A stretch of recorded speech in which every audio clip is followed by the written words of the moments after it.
Hi students, welcome to my channel Math Chem Made Easy. మన ఛానల్లో intermediate first year స్టూడెంట్స్కి సంబంధించి pass guarantee in 20 days program చేస్తున్నాం కదా. ఆ ప్రోగ్రాంలో డే 19 సంబంధించి మ్యాథ్స్ 1Bలో స్ట్రైట్ లైన్స్ అనే చాప్టర్ నుంచి మీకు 2 మార్క్స్ క్వశ్చన్స్ ఎక్స్ప్లెయిన్ చేస్తాను. ఆ 2 మార్క్స్ క్వశ్చన్స్ ఎక్స్ప్లెయిన్ చేసే ముందు మన ఛానల్ని ఒకసారి నచ్చితే కనుక లైక్ చేయండి, షేర్ చేయండి, అలాగే కమెంట్ చేయండి. మరిన్ని వీడియోస్ కోసం చూస్తూనే ఉండండి. మన ఛానల్ మ్యాథ్ కెమ్ మేడ్ ఈజీ. ఎగ్జామ్ రేపనగా కూడా మన 20 వీడియోస్ ప్రిపేర్ అయితే మంచి మార్క్స్ 75కి నియర్లీ 50 మార్క్స్ తెచ్చుకోవడానికి అవకాశం ఉంటుంది.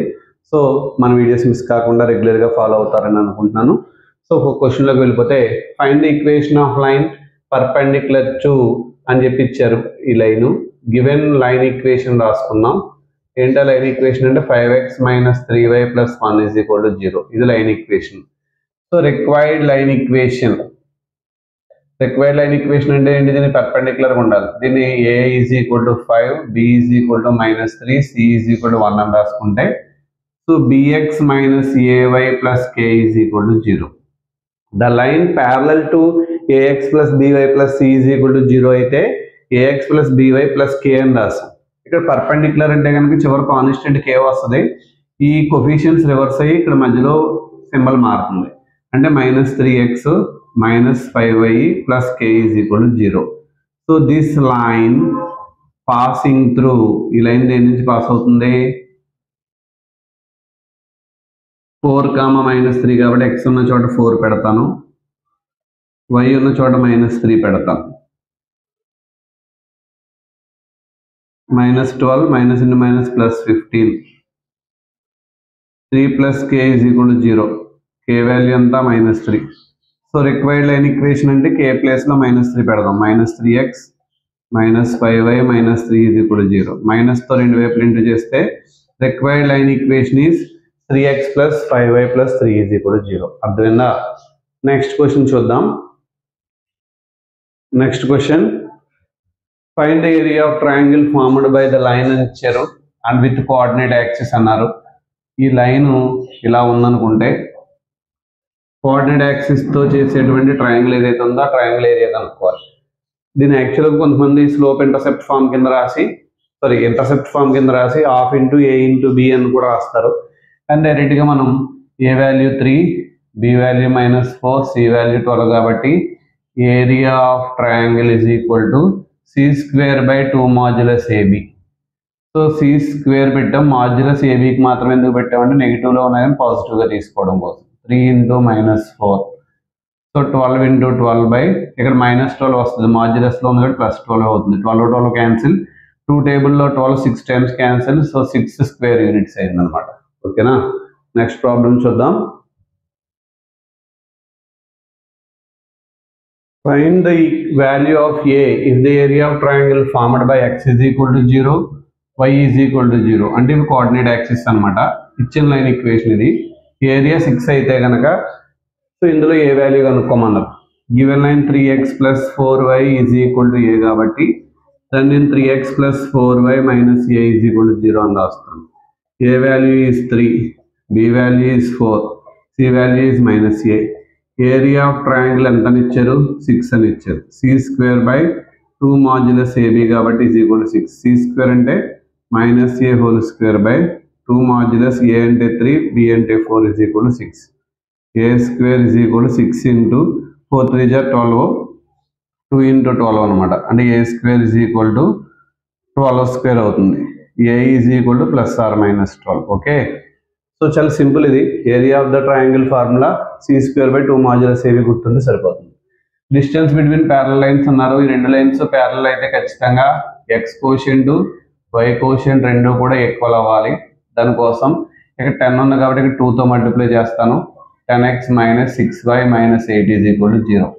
సో ఈ రెండింటిలో కూడా ఏ వాల్యూ 10 అవుతుంది, b వాల్యూ -6 అయింది. ఇక్కడ కాన్స్టెంట్ c1 అనుకుంటాం -a, ఇక్కడ కాన్స్టెంట్ c2 అనుకుంటాం -9. So distance between parallel lines is modulus of c1 - c2 / √a² + b². అంటే modulus -8 - -9 / √10² + minus 6 square.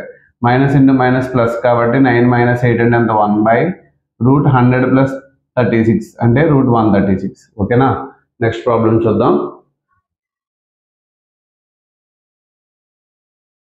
Find the ratio in which the lines straight line 2x plus 3y minus 5 is equal to 0 divides the line joining 0 0 minus 2 1 అన్నారు. ఇచ్చిన line equation ఎలా తీసుకుందాం. Point Pని x1 y1 value 0 0 అని తీసుకుందాం. Point Q x2 y2ని -2, 1 అని తీసుకుందాం. So మనకు కావాల్సిన రేషియో ఫార్ములా ఏంటంటే, అంటే ఈ లైన్ని ఈ 2 పాయింట్స్ కలిపేటువంటి లైన్ ఏ రేషియోలో డివైడ్ చేస్తాంటే -L11:L22 ఫార్ములా.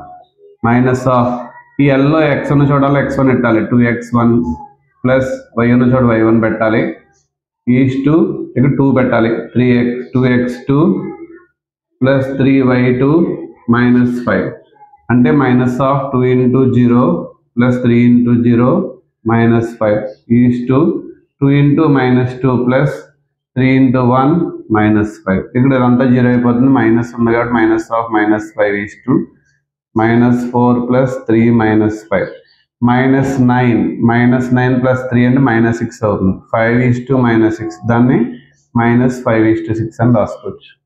ఓకేనా. -5:6 అని వచ్చింది. నెక్స్ట్ ఈ లైన్స్ కాంకరెంట్ అన్నారు. కాంకరెంట్ కండిషన్ రాసుకోవాలి. కాంకరెంట్ అయితే ఏంటి, ఏబిసి వాల్యూస్కి డెట్ కడితే కాంకరెంట్ అంటే డెట్ కడితే 0 రావాలి. ఎప్పుడు కాంకరెంట్ అవుతుందంటే x quotient 1 y quotient 0 constant p, x quotient 0 y quotient 1 constant 2, x quotient 3 y quotient 2 constant 5 is equal to 0. Debt expand చేయండి మ్యాట్రిసెస్లో చెప్పినట్టుగా. 1 ఉన్న రో కాలం రిమూవ్ చేస్తే 1 2 2 5 -0 ఇంటూ 0 ఉన్న రో కాలం రిమూవ్ చేస్తే 0 2 3 5 ప్లస్ p ఇంటూ p ఉన్న రో కాలం రిమూవ్ చేస్తే 0 1 3 2 is equal to 0. So 1 into 5 - 2 1 2 2 4 ఇది అలాగే 0 అయిపోతుంది. p into 0 - 3 is equal to 0 అంటే 1 into 1 plus p into -3 is equal to 0. 1 - 3p is equal to 0. 3p is equal to 1. Therefore p is equal to 1/3. Okay. So మన videos కనుక మీకు నచ్చినట్లయితే like చేయండి, share చేయండి, అలాగే కమెంట్ చేయండి. మరిన్ని వీడియోస్ కోసం చూస్తుండే మన ఛానల్ మ్యాథ్ కెమ్ మేడ్ ఈజీ. Thank you.